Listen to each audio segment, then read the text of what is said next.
All right, welcome to the Woodshed, episode 4. This is going to be kind of a short episode. We're going to be making venison chili. Apologize for the jittery camera angles. I didn't have too much coffee or anything. I think there's some settings, motion stabilization settings in my camera that I don't quite have set right. But anyway, last December, I was fortunate enough to harvest a nice 10-point buck out at our property. And this last Super Bowl Sunday, my wife made the great suggestion of making some venison chili. So anyway, I'd like to share the recipe and the process for making it.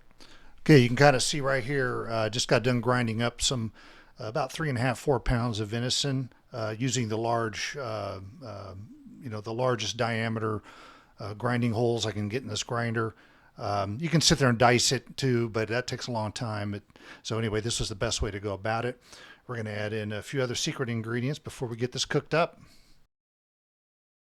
Okay, we're starting to just brown the meat a little bit. We're going to add the secret ingredient, which is a half link of beef chorizo and a little bit of regular ground beef, 80/20 ground beef. Venison is very dry, has no fat, so if you don't add back in a little fat, the chili will be good, but it'll just be a little dry. So we want to add a little of the fat back into it. Okay, what I like to do is make my chili from scratch, and that involves using these ancho chili pods from Fiesta. It's the same one you see for sale, or same ones you see for sale around Christmas during the time they like to make tamales. About three or four pods for a whole crock pot's about all you need. Okay, what you want to do is bring these up to a boil, and then bring them down to a nice simmer. Low or 2 on if you have an electric range, and then go ahead and put a lid on them and simmer them for 30 to 45 minutes until the stems come out easy. Okay, there's our ready and prepared chili pods. You see how easily the stems just pull right out. So you want to go through them all with some tongs and pull those out because it's still very hot. Okay, now we're going to go ahead and put those pods and the water all combined into a Food Ninja. These tools are great. Got it as a gift a few years ago for Christmas and use it for all sorts of things, but it's mostly for making chili and hot sauce. Okay, the other ingredients I like to add into my chili are onions, cilantro, and these little tiny, really hot peppers called chili piquins. They're native to Texas, and I had a couple of bushes around the house, and every once in a while I'll go pick some. Just about half a dozen to a dozen are good enough for a pot of chili. Unless you really like it hot, then you can add more. Okay, we got our ingredients in the Ninja. Gonna put the lid on and take it up to warp speed. That's what it kind of looks like when it comes out. It's still pretty hot at this time, so be careful with it. And we're gonna go ahead and pour that into our crock pot, and that'll be our chili base.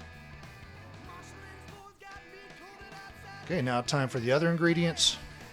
I throw a little pinto beans or sometimes black beans in my chili. I know to the purist and that's a cardinal sin, but I'm looking out for everybody's fiber and their health, you know. Go ahead and put the meat in. No need to drain it or anything. And we're going to add the first additional ingredient, which is garlic. I start almost every meal I cook with garlic.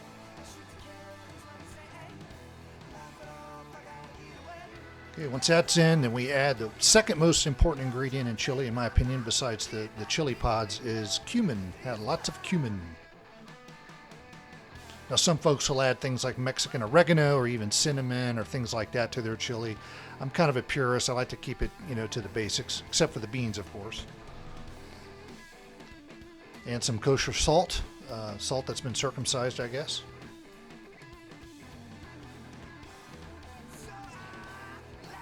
Of course, salt to taste.